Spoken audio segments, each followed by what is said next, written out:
അല്ല ശിവേട്ടൻ പണ്ടറ ബുദ്ധിക്കാരനല്ലേ? ഞാൻ ചോദ്യം അങ്ങോട്ട് ചോദിച്ചോട്ടെ. യാത്ര കൊണ്ട് ജനങ്ങൾക്ക് എന്തെങ്കിലും ഗുണം ഉണ്ടാവും തോന്നുന്നുണ്ടോ? എന്തും ഗുണം ഉണ്ടാവുന്ന വെച്ചാല് ഉത്തരം പറ. അത് പറങ്ങട്. നല്ലൊരു ബസ് കിട്ടി കേരളത്തിന്. ഇതൊക്കെ എന്ത് തുടങ്ങിയിട്ടുള്ളൂ. ഞാൻ വേണ്ടെന്ന് വെച്ചിരുന്നതാ. വേറെ പറയാണെങ്കിൽ ഒരു സ്കൂളിന്റെ മതില് പോയി കിട്ടി. അതെന്റെ മാസ്റ്റർ പീസാണ്. അതിൽ കൈവെക്കാൻ ആരെയും അനുവദിക്കില്ല. ഇപ്പൊ നാട്ടിലെ കൊച്ചു പിള്ളേരെ വരെ കളിയാക്കി തുടങ്ങി.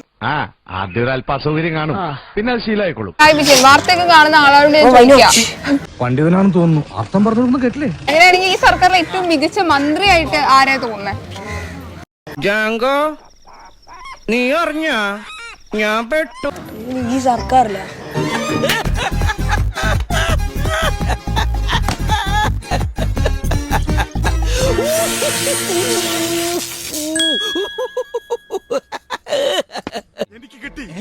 എഡ്യൂക്കേഷൻ ടീച്ചർ സെറ്റാ.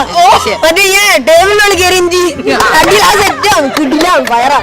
ഓ നമുക്ക് കിട്ടുന്ന വെച്ചല്ലേ? നിനക്ക് ഇങ്ങനെ കിട്ടാറുണ്ടല്ലേ? വല്ലപ്പോഴും. പലപ്പോഴും അല്ല, വല്ലപ്പോഴും. ഒരു 8-8.5 വർഷം കൊണ്ട് എല്ലാം കംപ്ലീറ്റ് ശരിയായിക്കോളും. ഞാൻ തന്നെ ഇപ്പൊ 10-12 വർഷമായല്ല. പിണറായി വിജയനാണോ കേരളം കണ്ട ഏറ്റവും മികച്ച മുഖ്യമന്ത്രി എന്ന് തോന്നുന്നുണ്ടോ? അല്ല, ഒരിക്കലല്ല. അയ്യോ അതെന്ത്? നിന്റെ കയ്യിലിരിപ്പതായിരുന്നല്ലോ. പിള്ള മനസ്സാ, കള്ളമില്ല. എന്തുകൊണ്ടാണ്? കാരണം ഉമ്മൻചാണ്ടി ഉണ്ട്. ഉമ്മൻചാണ്ടി എന്തുകൊണ്ട് നല്ലൊരാളായിരുന്നു. അങ്ങനെ പറഞ്ഞു കൊടുക്കണ രമണ. Thank you.